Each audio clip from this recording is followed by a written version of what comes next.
The Holocaust, one of the darkest chapters in human history, stands as a stark reminder of the depths of cruelty and inhumanity mankind can reach.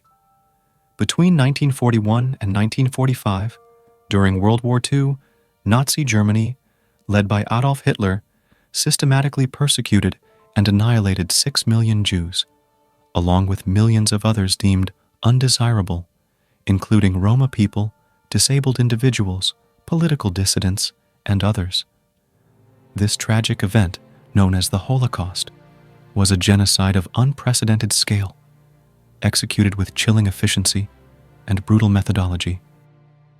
It was a massacre that not only claimed millions of lives, but also left an indelible scar on human consciousness. Today, our video is focused on 15 horrifying facts about the Holocaust, which are extremely shocking. In the shadow of history, there stands a structure so chilling, it's known as the Gate of Death. This ominous gateway marks the entrance to Auschwitz-II-Birkenau, the notorious section of the Auschwitz complex, infamously recognized as the largest Nazi death camp.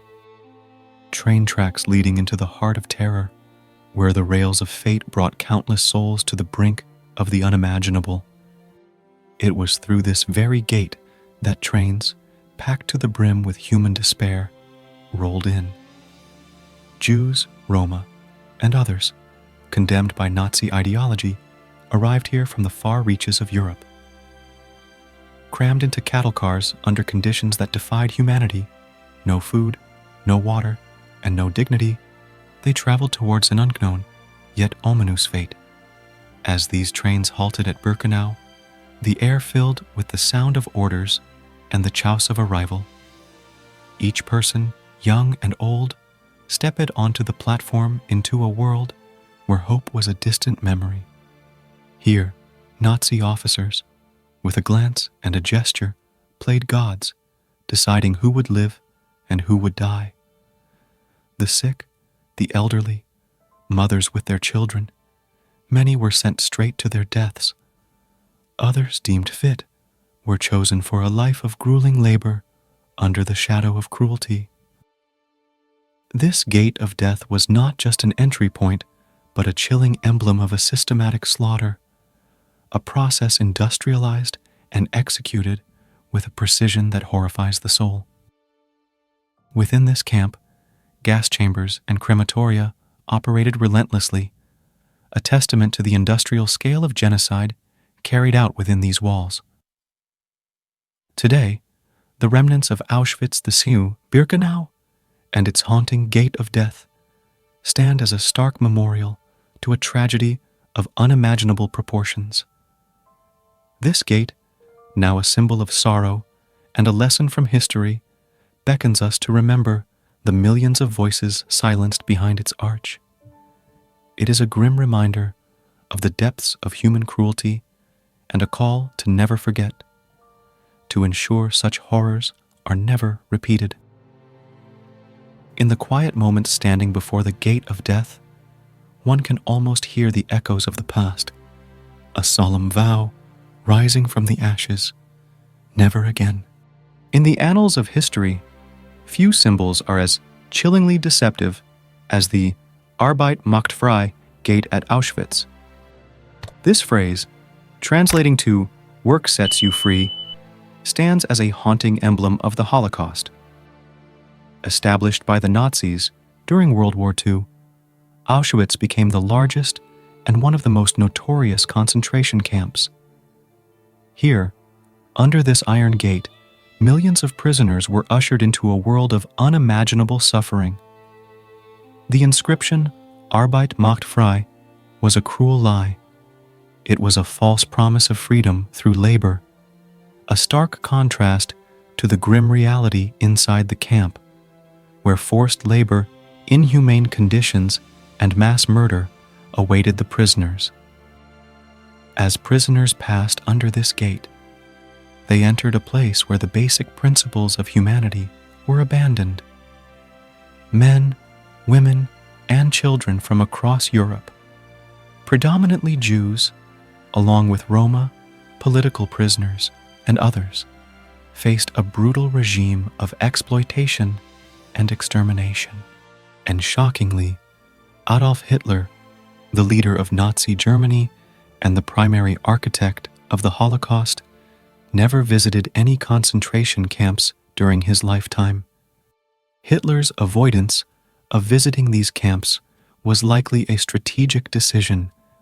It helped him maintain a certain distance from the operational details and atrocities, allowing him to preserve a specific public image and possibly to provide a degree of plausible deniability about the extent of the atrocities committed. The administration and execution of the camp system were overseen by other high-ranking Nazi officials, such as Heinrich Himmler, head of the SS, who was more directly involved in the planning and operation of the concentration camps and the Holocaust. The Holocaust, a systematic genocide that claimed the lives of 6 million Jews and millions of others during World War II, remains one of the most tragic and well-documented events in human history. Yet, in an alarming trend, there are groups and individuals who deny the occurrence or scale of this atrocity. These Holocaust deniers believe in the denial often driven by anti-Semitism and extremist ideologies. Holocaust denial is not confined to any one country. It is a global issue. Deniers often claim that the Holocaust is exaggerated or entirely fabricated. In Germany, where the scars of the Holocaust are deeply etched into the national consciousness, the existence of neo-Nazi groups adds a complex layer to this issue. This deception played a cruel role in the Holocaust. As trains unloaded at extermination camps like Auschwitz, victims were met with a harrowing deception. Men, women, and children were told they were going for a shower, a momentary relief in their harsh reality.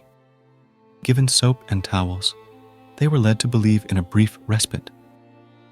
But this was far from the truth. These showers were gas chambers, a grim facade masking the horror of mass execution. This cruel illusion, a final act of psychological torment, remains a haunting reminder of the depths of human cruelty.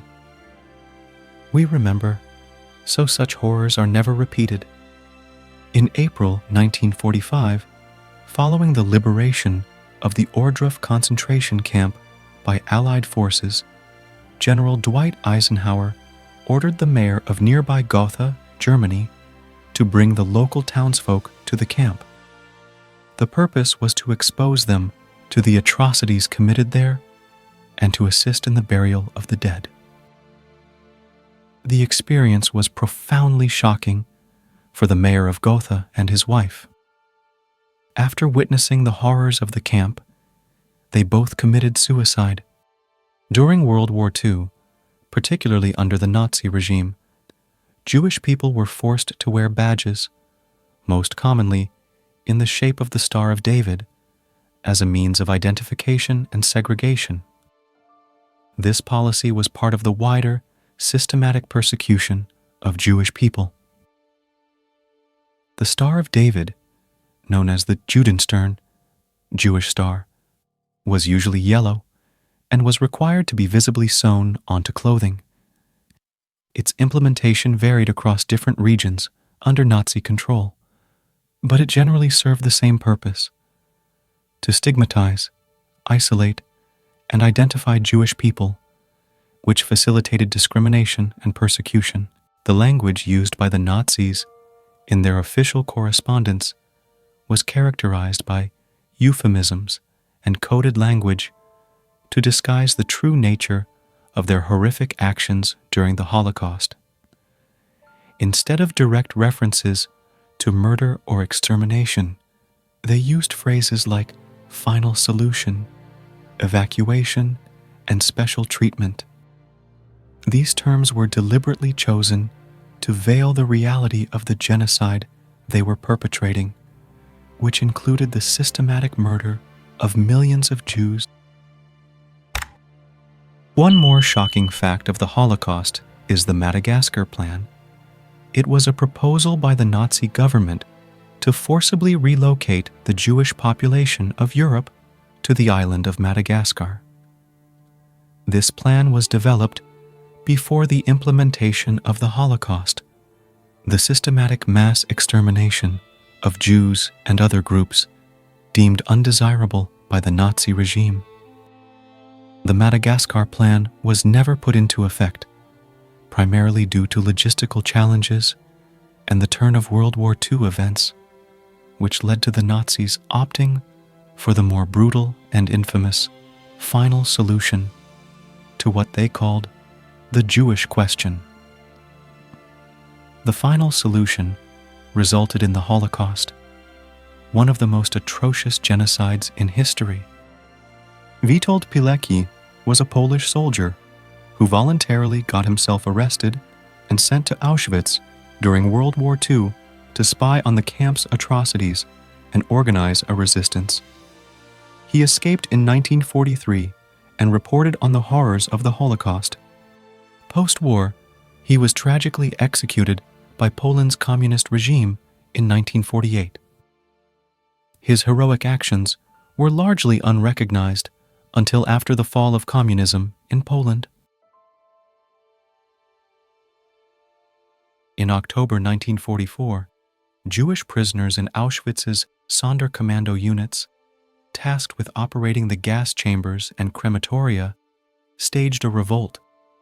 They successfully destroyed one crematorium using smuggled explosives, but the uprising was brutally suppressed, and many participants were killed. This act remains a symbol of resistance against Nazi atrocities. Anne Frank was a young Jewish girl who became one of the most well-known victims of the Holocaust due to her diary, which chronicles her life and experiences while in hiding during the Nazi occupation of the Netherlands in World War II. Anne and her family hid in a secret annex in an Amsterdam building from 1942 until their discovery in 1944. After their arrest, Anne was deported to a concentration camp where she died, likely of typhus, in early 1945. Her diary, published posthumously by her father, Otto Frank, the only surviving member of her family, has been translated into numerous languages and is a poignant and powerful testament to the human spirit in the face of unimaginable adversity. Interestingly, Holocaust denial is illegal in several countries. These laws are often part of broader statutes against hate speech and the promotion of Nazi ideology. Countries that have such laws typically do so to combat anti-Semitism, to prevent the spread of neo-Nazi and other extremist ideologies. Countries where Holocaust denial is illegal include Germany, Austria, France, Belgium, and Poland, among others. And U.S. General Dwight D. Eisenhower, who later became the 34th President of the United States, foresaw the potential for Holocaust denial in the future. As the Allied forces liberated concentration camps across Nazi-occupied Europe, Eisenhower ordered the documentation and collection of evidence from these sites. He understood the importance of gathering incontrovertible proof of the atrocities committed in these camps. These efforts were crucial in creating a historical record of the Holocaust and have been instrumental in countering Holocaust denial and distortion. The Nuremberg Laws, enacted by Nazi Germany in 1935, were key anti-Semitic legislations. They included the Reich Citizenship Law, which revoked German citizenship from Jews, defining them as subjects without full rights based on ancestry, and the Law for the Protection of German Blood and German Honor, which prohibited marriages and sexual relations between Jews and non-Jewish Germans, and imposed other restrictions. These laws were fundamental in the systematic persecution of Jews leading up to the Holocaust. Thank you for watching this video. Hope that this video was informative for you guys, as it was made in respectful manner with much hard work. Please support this channel and subscribe for more creations.